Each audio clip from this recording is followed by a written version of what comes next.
guys, it's Stephanie here, and I'm ready for our daily Disney devotional. I hope you are too. This is written by Albert Thweet. Today we are reading number 19, which is Big Thunder Mountain Railroad. Now this one is a great roller coaster, especially if you're scared of roller coasters, and I can only say that because I'm terrified of roller coasters, and I just worked up the nerve to ride this thing like 4 or 5 years ago, and now I'm so disappointed that I have not been riding it all my life because it was so much fun. It really is. And then there's a video at the end of me finally riding it, so I hope y'all enjoy. Anyway, if you know Frontierland at all, it's probably pretty obvious where we're gonna head next because it's right next door. We're going to ride Big Thunder Mountain Railroad. This is one of the famous 3 mountains in the Magic Kingdom, along with Splash Mountain and Space Mountain. We'll get to Space Mountain later.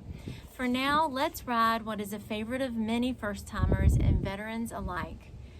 While it's not my favorite, I definitely enjoy it and try to ride it each time I visit. Thunder Mountain, as many call it to make it a little easier, is an extremely fun and creative roller coaster type thrill ride. It's pretty fast moving, especially for those riding in the back. It opened in 1980 after the first of its kind opened in Disneyland in 1979.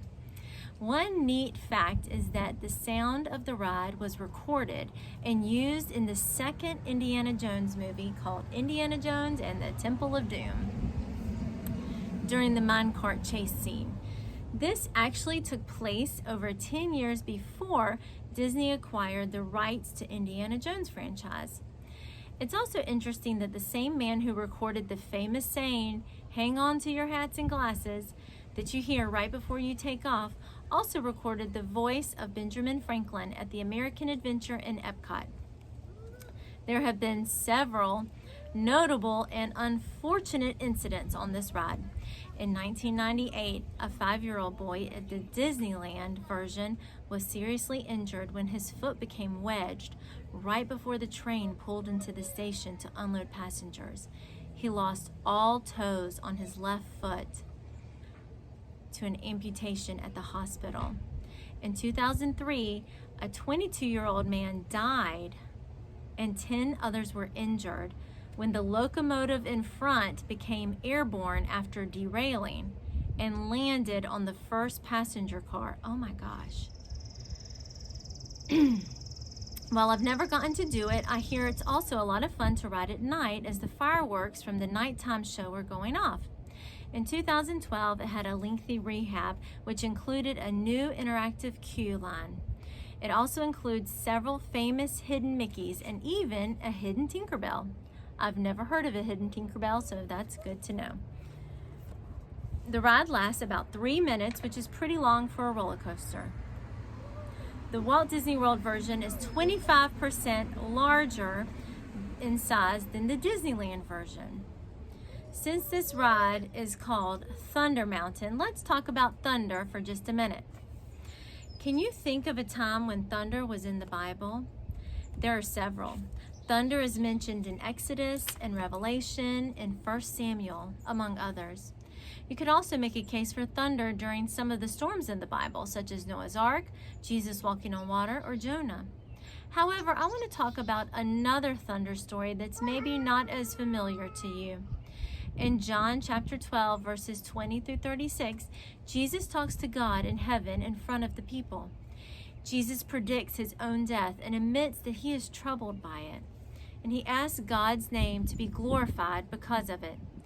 God then speaks from heaven and says, "I have glorified it, and I will glorify it again." The people hear the voice of God, but most think that it was an angel speaking or that it's just thunder. They think God's voice was simply a rumble of thunder. Jesus immediately tells them that God's voice is for his benefit and not theirs. I don't think that the people there that day realized what they heard. They just heard thunder, a simple storm, a low rumble that you might hear if you saw some dark clouds on the horizon. But they got to hear the voice of God, and it sounded like thunder to them. Have you ever heard the voice of God? Maybe when we hear thunder, that is God reminding us of his power. Maybe when we hear a bird chirping, that is God reminding us of his creation. Maybe the sound of the wind is God showing his presence all around us. If you notice, the wind has really been blowing as I read this. I'm just reminded of that as I read these words. His presence is indeed all around us. In John 10:27, Jesus says that his sheep will know his voice.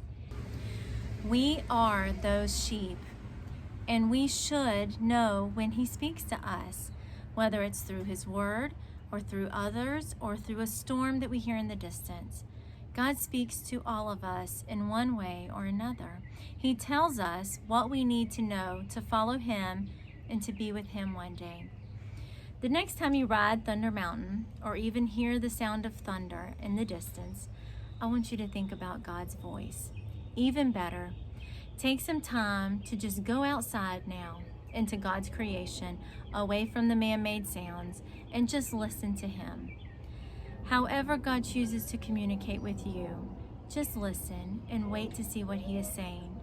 Listen and then follow him.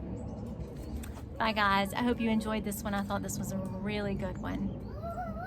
Okay, Jensen, I'm done. Can you tell them bye? Bye. Say see you tomorrow? See you tomorrow. Bye guys. Where's Jackson?